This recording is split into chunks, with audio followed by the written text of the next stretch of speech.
1분기 백신 공급 일정이 공개되면서 누가 어떤 백신을 맞게 될지, 또 이상 반응이 나타나면 어떻게 해야 하는지 등 궁금한 점이 많습니다. 보건복지부 출입하는 강대엽 기자와 좀 더 자세히 짚어보도록 하겠습니다. 어서 오십시오. 첫 번째 접종 대상자 누굴까요? 정해졌습니까? 네, 그건 아직 정해지지 않았습니다. 네, 요양병원 관계자 중에 65세 미만이 가장 먼저 맞게 되는데 네. 정은경 질병관리청장은 종사자, 그러니까 의사나 간호사 같은 의료진이 가장 먼저 맞을 것 같다고 언급했습니다. 외국 사례들을 봐도 간호사들이 가장 먼저 맞고 있어서 네, 예. 우리나라도 이 사례를 참조하지 않을까 예상됩니다. 우리도 다 방송이 되겠네요. 네. 접종 일정, 날짜별로 한번 정리를 좀 해주세요. 네, 앞서 리포트에서 보셨지만 우선 이달 26일 아스트라제네카 백신으로 첫 접종이 이루어집니다. 요양시설 입소자와 종사자 가운데 65세 미만 27만 2천 명이 대상으로 의사가 있는 요양병원은 병원 내에서 자체 접종을 합니다. 거동이 불편한 어르신이 있는 요양시설은 의료진이 방문해서 접종을 하는데 상황에 따라 지역 보건소에 접종자가 직접 찾아오는 것도 가능합니다. 이들 접종 대상자 확정은 2월 19일이고 배송과 방문 일정 조율은 25일까지입니다. 19일이면 며칠 안 남았네요. 네. 그다음 접종 대상자는 고위험 의료기관 종사자들이라고 하는데 이들은 그럼 언제 접종을 받게 됩니까? 네, 일단 상급 종합병원과 종합병원, 일반 병원의 종사자분들인데 35만 4천 명에 해당합니다. 네, 이달 28일까지 대상자를 확정하고 다음 달 8일부터 접종을 시작합니다. 그리고 다음 세 번째로는 코로나19 1차 대응 요원들이죠. 119 구급대, 역학조사관 등 7만 8천 명인데 23일까지 대상자를 확정해서 3월 중에 접종을 시작합니다. 애초에 이들은 37만 7천 명에 달하는 요양시설 65세 이상 고령자, 이분들 다음에 접종을 하게 되어 있었는데 네. 이 고령자분들에 대한 접종 일정이 지금 불확실하죠. 그래서 그 빈자리를 대신하게 된 겁니다.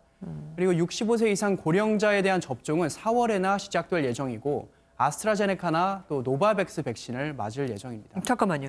65세 이상을 이번에 안 맞추는 게 아스트라제네카를 피하려고 하는 건데 아스트라제네카나 노바백신을 맞춘다고요? 네, 아스트라제네카 백신에 대해서 3월 말까지 미국에서 65세 이상 임상시험 결과를 내게 되면 그걸 통해서 아스트라제네카 백신을 고령자분들한테도 맞출 수 있을 거란 전망이 나오고 있습니다. 그러니까 맞출 수 있다고 안전하다고 나오면 맞출 것이다. 네, 그렇습니다. 예, 제가 알기로는 애초에 수도권 의료진이 가장 먼저 맞는다고 했잖아요. 화이자 백신으로 맞는다고 들었는데 이들은 언제 맞게 됩니까? 네, 제가 지금까지 말씀드린 대상자들은 아스트라제네카 백신이고요. 네네. 말씀하신 말씀하신 것처럼. 그리고 가장 먼저 이루어질 거라고 당국이 발표했던 코로나19 의료진 접종은 아직 시기가 특정되지 않았습니다. 이분들은 화이자 백신을 맞게 되는데 애초에 이달 초에 국내에 도입될 것으로 예상이 됐다가 2월 말이나 3월 초로 도입 일정이 늦춰지면서 접종 일정도 미뤄지게 됐습니다. 네. 전체 5만 5천 명 정도인데 일단 도입이 되면 곧바로 중앙예방접종센터에서 수도권 의료진이 접종을 하고 그 다음 주에 중부, 영남, 호남에 있는 권역센터에서 각 지역 의료진이 접종을 받습니다. 이후엔 각 병원에서 자체 접종을 할 텐데 접종자가 120명 이상이면 해당 병원에서 또 접종자가 병원에 120명 미만이라면 중앙이나 권역별 접종센터로 가야 합니다. 아무래도 영하 70도 이하 초저온 보관이 필요한 백신이다 보니 혹시나 모를 백신 낭비를 막기 위해서 이러한 조치를 취했다고 합니다. 그러면은 내가 언제 접종을 맞는지는 뭐 개별적으로 연락이 온다고 들었습니다. 네, 그렇습니다. 최소한 접종 일주일에서 사흘 전에는 대상자에게 문자로 언제 어디서 맞는지 통보가 가기 때문에 혹시나 놓칠까 걱정하지 않으셔도 되겠습니다. 휴대전화가 없는 분들은 어떻게 할지 그것도 좀 걱정이 되긴 합니다. 이제 백신 접종이 코앞이 다가왔는데 아직도 부작용이나 뭐 그다음 이상 반응을 걱정하는 분들이 많습니다. 만약에 내가 접종을 받고 물론 뭐 15분, 30분 거기 있으면서 그 즉시 이상이 나타나면 거기서 알아서 해주겠지만 그 뒤에 내가 집에 온 다음에 혹은 그 병원이나 뭐 의료진이 없을 때 이런 일이 부작용이 나타나면 어떻게 해야 됩니까? 네, 말씀하신 것처럼 거기서 반응이 나타나면 즉각 조치가 취해지고 네. 집에 가신 후 또는 일상으로 돌아가신 후에 이상 반응이 나타나면 예방접종 도우미 누리집을 통해서 신고가 가능합니다.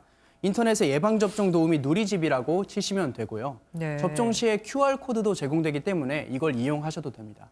또 접종 3일 후엔 이상 반응과 관련한 문자 알림도 받아보실 수 있어서 이 점을 참고하시면 되겠습니다. 뭐 물론 집에 가족이나 다른 사람이 있어서 이렇게 대신 뭐 이런 거를 또 예방 접종 도우미 이런 걸 찾아볼 수 있겠지만 혼자 있을 때 그런 일이 생길 수도 있단 말입니다. 그럴 때는 급하게 전화라도 할 수 있는 그런 게 좀 생겼으면 네. 좋겠습니다.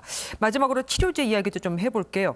국내 코로나19 항체 치료제가 곧 배포된다고 들었습니다. 네, 방역 당국의 제약회사 셀트리온의 항체 치료제인 레키로나주를 모레인 17일부터 의료기관에 공급하기로 했습니다. 60세 이상 또는 기저질환자 중 확진 초기이면서 경증인 환자, 그리고 폐렴 동반 환자일 경우에 산소 치료가 필요하지 않은 중등증 환자에게 사용이 가능합니다.